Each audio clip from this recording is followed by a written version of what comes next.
ഇന്ന് അതിരാവിലെ തന്നെ ലൈവിൽ കണ്ടൊരു വിശേഷമുണ്ട്. നമ്മുടെ അനീഷ് അടുക്കളയിലാണെങ്കിലും കോണ്ടന്റ് ക്രിയേറ്റ് ചെയ്യും, അല്ലെങ്കിൽ കോണ്ടന്റ് അനീഷിന്റെ അടുത്തേക്ക് വന്നു ചേരും എന്ന് പറയുന്നത് പോലെ ഇന്ന് ബിഗ് ബോസ് ഹൗസിലെ അടുക്കള പൊട്ടിത്തെറിക്കേണ്ടതായിരുന്നു.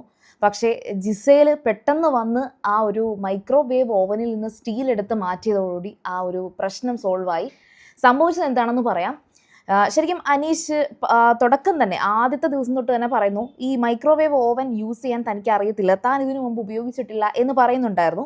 ഇന്നിപ്പോൾ കിച്ചൺ ടീമിൻ്റെ കൂടെയാണ് അനീഷ്, ആര്യൻ, ജിസേൽ ഇവരെല്ലാവരും ഒന്നിച്ചാണ്. അപ്പോൾ സ്റ്റീൽ എടുത്ത് അതേ കണക്ക് മൈക്രോവേവ് ഓവനിലേക്ക് അനീഷ് അത് വെക്കാൻ ശ്രമിക്കുമ്പം ജിസേലിൻ്റെ ഒരു എക്സ്പ്രഷൻ അറിയാമല്ലോ, അയ്യോ എന്നും പറഞ്ഞിട്ട് പോയി അത് തിരിച്ചെടുക്കുകയാണ്. ശരിക്കും പറഞ്ഞാൽ ജിസേൽ അവിടെ ഒട്ടും ഓവർ ആക്ട് ചെയ്തിട്ടില്ല, ഒരു നോർമൽ റിയാക്ഷനാണ്. ജിസേലിന് അതിൻ്റെ സീരിയസ്നെസ് അറിയാവുന്നത് കൊണ്ട് ജിസേലിൻ്റെ എക്സ്പ്രഷൻ അങ്ങനെ സംഭവിച്ചതാണ്.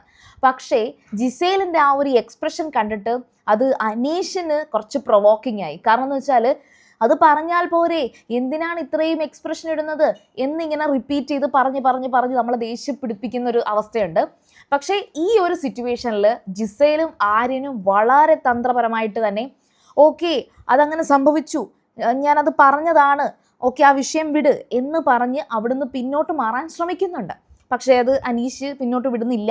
അനീഷ് പിന്നെയും എന്തിനാണ് ഇത്രയും റിയാക്ഷൻ ഇടുന്നതെന്ന് പറഞ്ഞ് മുന്നോട്ട് പോവുകയാണ്. ശരിക്കും പറഞ്ഞാൽ അനീഷിൻ്റെ അടുത്ത് ചെയ്യാൻ പറ്റുന്ന ഒരു കാര്യം എന്ന് വെച്ചാൽ ഒന്നും മിണ്ടാതിരിക്കുക. അനീഷ് എന്ത് സംസാരിച്ചാലും, എത്ര റിപ്പീറ്റ് ചെയ്ത് സംസാരിച്ചാലും മൈൻഡ് ചെയ്യാതെ അവരവർ ചെയ്യുന്ന ജോലികൾ അവരവർ ചെയ്തു കഴിഞ്ഞാൽ അനീഷിൽ നിന്ന് കുറച്ചൊക്കെ ഇവർക്ക് രക്ഷപ്പെടാൻ സാധിക്കും. പക്ഷേ ഈ ഒരു സീസണിൽ ഈ ഒരു ആഴ്ച കഴിഞ്ഞപ്പോൾ പുതിയൊരു കോണ്ടന്റ് ക്രിയേറ്റ് ചെയ്യാൻ ആർക്കും പറ്റുന്നില്ല. ഇപ്പോൾ ഓൾമോസ്റ്റ് എല്ലാവരും തണുത്ത മട്ടായിട്ടുണ്ട്. അതുപോലെ തന്നെ ഇനി ഒരു ടാസ്ക് വന്നാലേ അവർ ആക്റ്റീവായിട്ട് തുടങ്ങത്തുള്ളൂ എന്നെനിക്ക് തോന്നുന്നുണ്ട്. പിന്നെ കഴിഞ്ഞ ആ ഒരു ആഴ്ച മുഴുവൻ അനീഷ് ആയിരുന്നു. ഈ തുടക്കം തൊട്ടേ ഈ അനീഷ് ഇങ്ങനെ ഹൈപ്പിൽ നിന്നിട്ട് വീണ്ടും അത് അനീഷിലേക്ക് തന്നെ സർക്കിൾ ചെയ്ത് പോവുകയാണെങ്കിൽ ഈ ഒരു സീസൺ നമുക്ക് ശരിക്കും പറഞ്ഞാൽ ബോറിംഗ് ആണ്.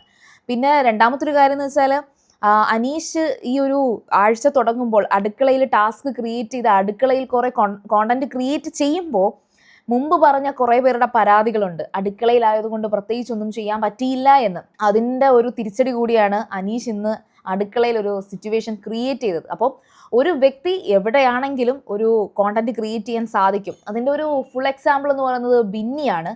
ബിന്നി ശരിക്കും അടുക്കളയിലായിരുന്നുവെങ്കിലും, അടുക്കളയിലെ എല്ലാ കാര്യങ്ങളും അന്വേഷിച്ച് ചെയ്തിരുന്നുവെങ്കിലും പുറത്തെ പ്രശ്നങ്ങളിലും ബിന്നി ഉൾപ്പെട്ടിരുന്നു. ഈവൻ ആ പുകഞ്ഞ കൊള്ളി പുറത്ത് എന്ന് പറയുന്ന ടാസ്കിൽ പോലും ബിന്നിയുടെ ഭയങ്കര ഒരു ബുദ്ധിയൊക്കെ അതിനകത്ത് വർക്ക് ചെയ്ത് കുറേയൊക്കെ ശ്രമിച്ചിരുന്നു. പക്ഷേ കൂടുള്ള കൂട്ടുപ്രതികളൊക്കെ, അതായത് ആ ഒരു പ്ലാനിനകത്ത് ഉൾപ്പെട്ടിരുന്ന അക്ബറും അപ്പാനി ശരത്തും ഒക്കെ ആയതുകൊണ്ട് പ്ലാൻ പൊളിഞ്ഞു പോയി എന്നാണ് എനിക്ക് പറയാനുള്ളത്.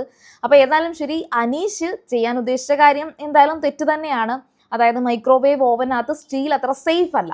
അപ്പോൾ ആ കാര്യം അനീഷിന് അത് വലിയൊരു തിരിച്ചടി ആകുമോ എന്നുള്ളത് ലാലേട്ടൻ വരുമ്പോഴേ അറിയാൻ കഴിയൂ. കാരണം എന്ന് വെച്ചാൽ ഇതവർ വളരെ സോൾവ് ആക്കി കളയുന്നുണ്ട്. പിന്നെ ഈ ഒരു ബിഗ് ബോസ് ഹൗസിലെ എല്ലാ സാധനങ്ങളും സൂക്ഷിക്കുക എന്നുള്ളത് ഇവരുടെ ഉത്തരവാദിത്തമാണ്. അപ്പോൾ ഏതായാലും ശരി, അനീഷാണ് ഇന്നത്തെ രാവിലത്തെ കോണ്ടന്റ് എന്ന് പറയുന്നത്. അപ്പോൾ ശരി, എന്തായാലും ഇന്നത്തെ രാവിലത്തെ കോണ്ടന്റ് അനീഷാണ്. അപ്പോൾ ബാക്കി വിശേഷങ്ങളുമായിട്ട് ഉടനെ എത്താം. നിങ്ങൾ ആദ്യമായിട്ടാണ് സീരിയൽ ഗ്രാൻഡ്മ കാണുന്നതെങ്കിൽ സബ്സ്ക്രൈബ് ചെയ്തിട്ട് വീഡിയോ കണ്ട് നിങ്ങളുടെ അഭിപ്രായങ്ങളൊക്കെ പറയുക. അപ്പോൾ ഞാൻ പോയിട്ട് വരാം. ബൈ.